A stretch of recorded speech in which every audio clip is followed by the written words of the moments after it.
Hello guys, welcome to happy family vlogs. നമ്മൾ ഇന്നത്തെ video എന്ന് പറയുന്നത് ഒരു കുക്കിംഗ് വ്ളോഗാണ്. നമുക്ക് വീഡിയോയിലോട്ട് പോകാം. ഇന്ന് നമ്മൾ ഉണ്ടാക്കാൻ പോകുന്നത് കണ്ണൂർ സ്റ്റൈൽ മീൻ മുളകിട്ടതാണ്. പുതിയാപ്പിള മീനാണ് ഇതിന് വേണ്ടിയിട്ട് എടുത്തിട്ടുള്ളത്. നമ്മളെ കണ്ണൂരിനെ പുതിയാപ്പിള എന്ന് പറയും. ഓരോ സ്ഥലത്ത് ഓരോ പേര്, കിളിമീൻ, അങ്ങനെ ഓരോ പേരുണ്ട്. അതിലേക്ക് കുറച്ച് ഉപ്പ് ഇട്ട് കൊടുക്കുക. ആദ്യം ഉപ്പ് നിങ്ങളെ ആവശ്യാനുസരണം ഇട്ട് കൊടുക്കുക. പിന്നെ കുറച്ച് മഞ്ഞൾപ്പൊടി ഇട്ട് കൊടുക്കുക. മഞ്ഞൾപ്പൊടി ഇട്ട് കൊടുത്തിട്ടുണ്ട്. പിന്നെ അതിലേക്ക് കുറച്ച് കുരുമുളക് പൊടി, എരിവിനനുസരിച്ച് കുരുമുളക് പൊടി ഇട്ട് കൊടുക്കുക. പിന്നെ ഇതെല്ലാം കൂടി നല്ലോണം കൈകൊണ്ട് കുഴച്ച് മിക്സ് ചെയ്യുക. മീനിൽ അതെല്ലാം കൂടെ പിടിക്കണം. ഉപ്പും കുരുമുളകും മഞ്ഞളെല്ലാം കൂടെ മീനിൽ നല്ലോണം മിക്സ് ചെയ്ത് കൊടുക്കുക. പിന്നെ ഇതിലേക്ക് വേണ്ടത് കറിവേപ്പില, പച്ചമുളക്, ഒരു ചെറിയ മീഡിയം സൈസ് ഉള്ളി, ഒരു തക്കാളി, പിന്നെ വാളംപുളിയാണ് ഞാനിവിടെ എടുത്തേക്കുന്നത്. വാളംപുളി കുതിർത്ത് വെക്കണം. പിന്നെ നമ്മൾ നേരത്തെ മിക്സാക്കി വെച്ച മീനിലേക്ക് ഉള്ളി, ഈ മുറിച്ച് വെച്ച കഷ്ണങ്ങളെല്ലാം ഇട്ട് കൊടുക്കുക. ഉള്ളി, തക്കാളി, പച്ചമുളക് ഇതെല്ലാം ഇട്ട് കൊടുക്കുക.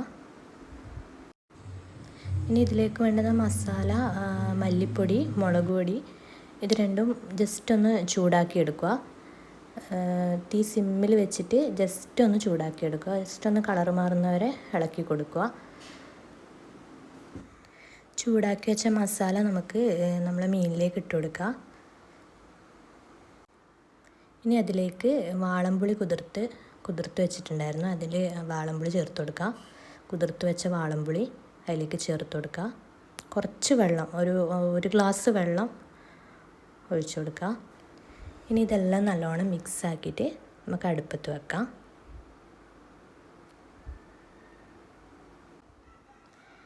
അടുപ്പത്ത് വെച്ചിട്ടുണ്ട്. നമ്മൾ നേരത്തെ മീനിൽ കുറച്ച് കുരുമുളക് മാത്രമേ ഇട്ടിട്ടുള്ളൂ. അതുകൊണ്ട് കുറച്ചുകൂടെ കുരുമുളക് അതിലേക്ക് ചേർത്ത് കൊടുക്കാം. എന്നിട്ട് അടച്ചു വെച്ചിട്ട് ഒരു 10 മിനിറ്റ് വേവിച്ചെടുക്കുക. അപ്പം നമ്മളെ കറി നല്ലോണം തിളച്ച് വന്നിട്ടുണ്ട്. നല്ല മണമെല്ലാം വരുന്നുണ്ട്. എന്തായി നമുക്ക് നോക്കാം. ഇത് നല്ലോണം തിളക്കുന്നുണ്ട്. ഈ മീനിന് പൊതുവേ വേവ് കുറവാണ്. അതുകൊണ്ട് പെട്ടെന്ന് തന്നെ ആയി കിട്ടും. കറി പെട്ടെന്ന് തന്നെ റെഡിയായി കിട്ടും. അത് നല്ലോണം തിളക്കുന്നുണ്ട്. ഇനി കുറച്ച് സമയം കൂടെ നമുക്കിതൊന്ന് വറ്റിച്ചെടുക്കാം. ഇത് നല്ലോണം വറ്റി വന്നിട്ടുണ്ട്. ഇനി അതിലേക്ക് കുറച്ച് പച്ച വെളിച്ചെണ്ണ ഒഴിച്ച് കൊടുക്കാം. പിന്നെ കുറച്ച് കറിവേപ്പില ഇട്ട് കൊടുക്കുക.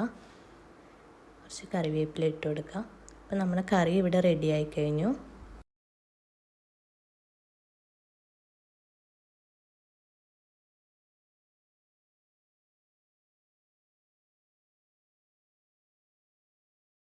അപ്പോൾ ഇന്നത്തെ വീഡിയോ ഇത്രയേ ഉള്ളൂ. പുതിയൊരു വീഡിയോയിൽ നാളെ വരാം.